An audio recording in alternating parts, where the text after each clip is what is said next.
राधे राधे दोस्तों, आपका हमारे YouTube चैनल दिव्य भक्ति ज्ञान वेग में हार्दिक स्वागत है।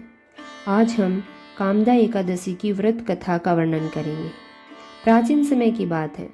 भोगीपुर नाम का एक अत्यंत सुंदर और समृद्ध नगर था। वहाँ के राजा पुंडरीक थे, जो बहुत ही न्यायप्रिय और धर्मपरायण शासक माने जाते थे।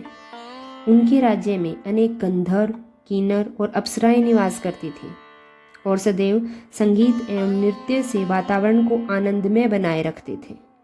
एक दिन राजा पुंडरीक की सभा में भव्य संगीत और नृत्य का आयोजन किया गया।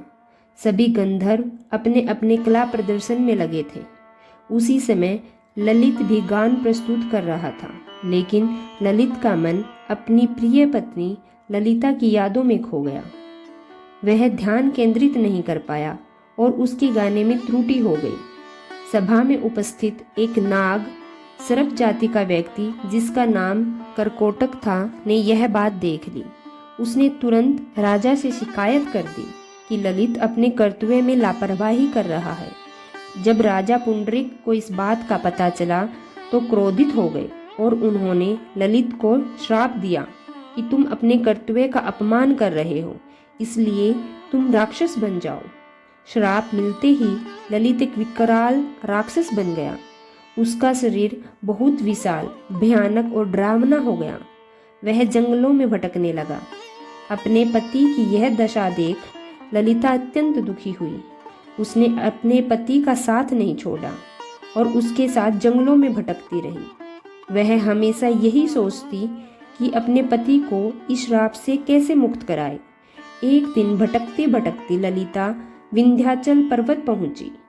वहां उसे एक महान ऋषि मिले, जिनका नाम श्रृंगी ऋषि था। ललिता ने उन्हें प्रणाम किया और अपने पति की सारी दुख भरी कहानी सुनाई। वह रोते रोते बोली, हे मुनिवर, कृपया कोई उपाय बताइए जिससे मेरे पति इस श्राप से मुक्त हो जाए। ऋषि श्रृंगी ने कहा, चैत्र मास के शुक्ल पक्ष की एकादशी, जिसे कामदा एकादशी कहते हैं, उसका व्रत अत्यंत फलदायी है। यदि तुम विधि विधान से यह व्रत करोगी तो तुम्हारे पति को इस श्राप से मुक्ति मिल सकती है। ललिता ने पूरी श्रद्धा और नियम के साथ कामदा एकादशी व्रत किया। उसने दिन भर उपवास रखा, भगवान विष्णु की पूजा की और पूरी कथा सुनी। अगले दिन द्वादशी को उसने अपने व्रत का पूरा पुण्य अपने पति को समर्पित कर दिया। उसी क्षण चमत्कार हुआ। ललित का राक्षस रूप समाप्त हो गया और वह पुनः अपने सुंदर गंधर्व स्वरूप में वापस आ गया।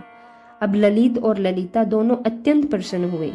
उन्होंने ऋषि का आशीर्वाद लिया और फिर से अपने नगर लौट गए। वहां उन्होंने सुखपूर्वक जीवन बिताया। धन्यवाद।